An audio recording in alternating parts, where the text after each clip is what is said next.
Let's make a potholder with the potholder loom.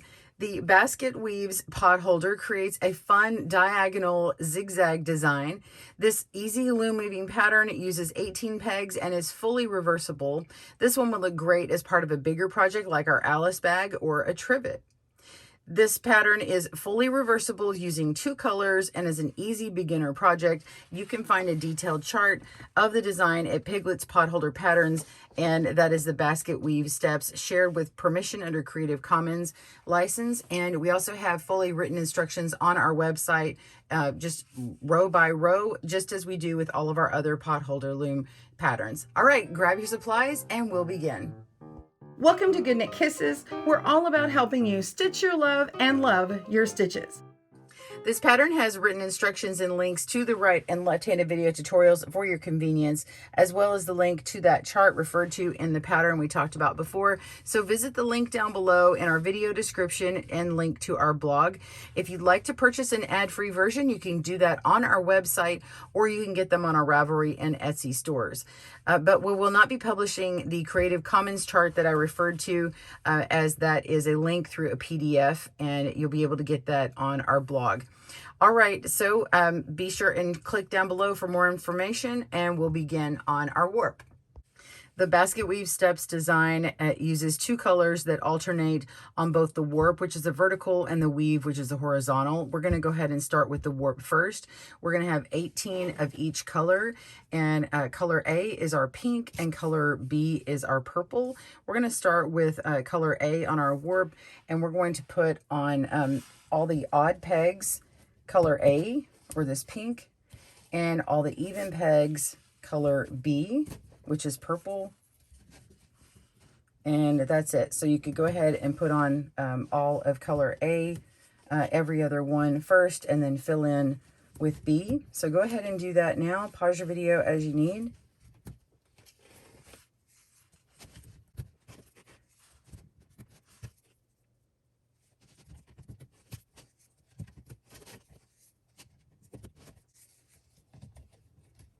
Okay, I've got my A on, now B.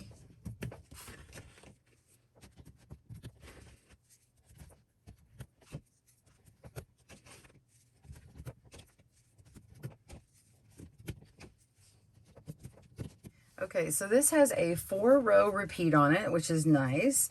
And we're going to repeat those 4 rows 3 times, and then we have a couple rows at the end to finish that off. So I'm going to show you the first of the 4-row repeat, and then you'll repeat that, and we'll come back and we'll do the last 2 rows together, which is good to see it. I can show you with a crochet hook how I finish off those rows.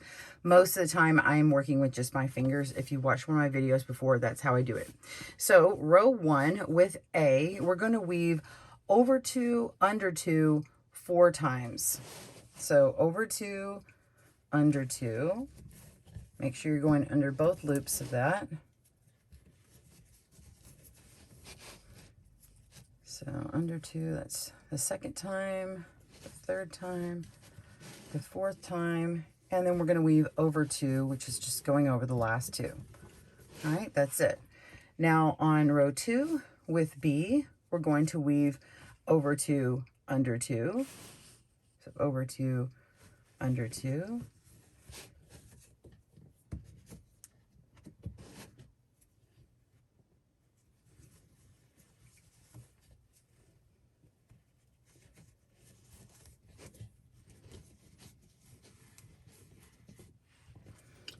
In place, so it's exactly the same. And then with A, we're going to weave under 2, over 2, 4 times. So under these 2, and place that, over 2.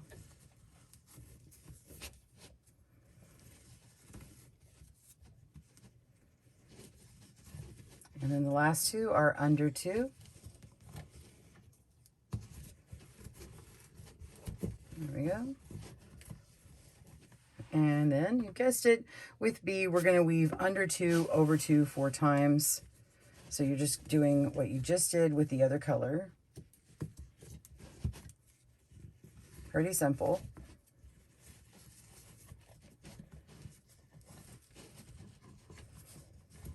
And that's it.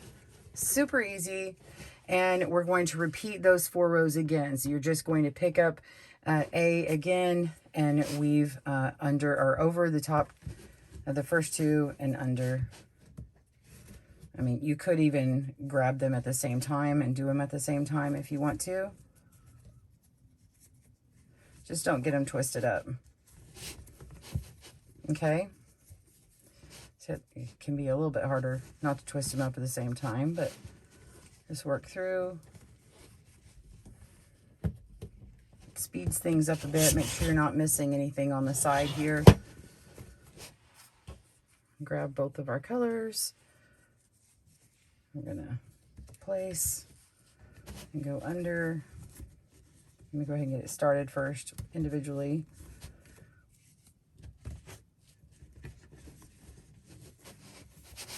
And then you can pull through and keep going. So make sure that these are separate. So that's a quick way to weave it if you're just in a hurry or you just like to find little hacks on things to make it faster, but it can twist it up. Like this one got a little twisted up. So there we go, place that. And so we just did the repeat of that really fast. So you're going to repeat those 4 rows 2 more times. You see how that pattern is just emerging really fast. Go ahead and do that. Pause your video. I'll meet you back for the last 2 rows. See you in a moment. So you've completed rows 1 through 16, and we only have 17 and 18 left. And we're going to be repeating rows 1 and 2 one more time. Super easy.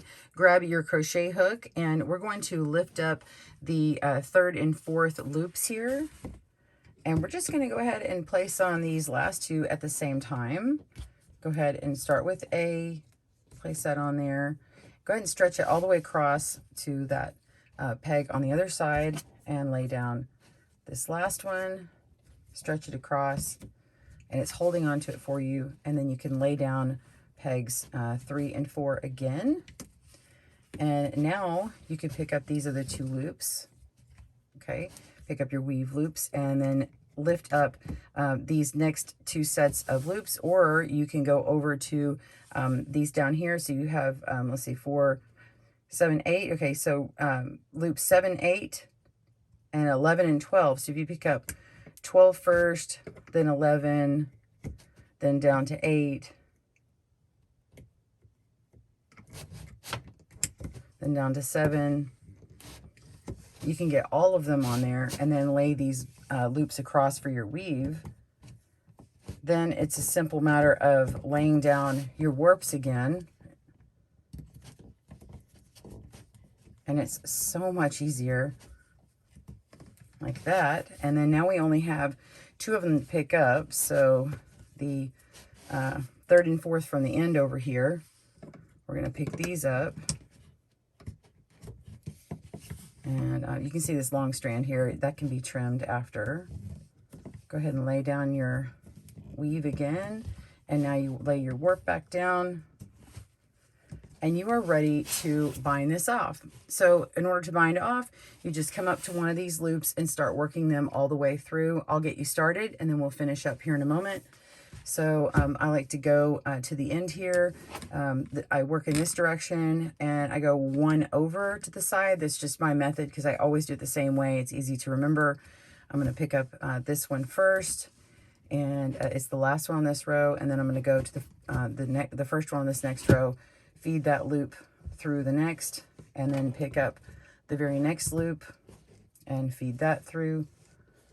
Just crocheting through. Pick up the next loop, pick it up and pull through the next loop, pick it up and pull through. So just keep going until you have gone around the whole thing. Pause your video. I'll meet you back up on these last couple of loops and show you how to work those in. We'll see you there. All right, I'm on the last few stitches. We're just going to continue crocheting these through, pick up the very last one, pull it through, and I'm on a purple, and it shared a pair with another purple. So the purple is right here. So I'm just going to pull it through and match it. And I like to kind of stretch and hand block this real quick while it's still on here.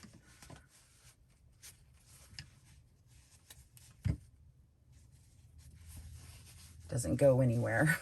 All right, so there it is. It is nice and fluffy. And it's fluffy because it's drawn in a little bit more because there's 2/2 instead of 1/1. So this is going to be a little bit smaller, probably closer to 5 inches instead of the 5.5. And that's about it. So we want to finish this off. You can keep the loop out or tie it in a knot to secure. But I like to come through the back here, reposition it, and go through a loop that matches it, pull it through,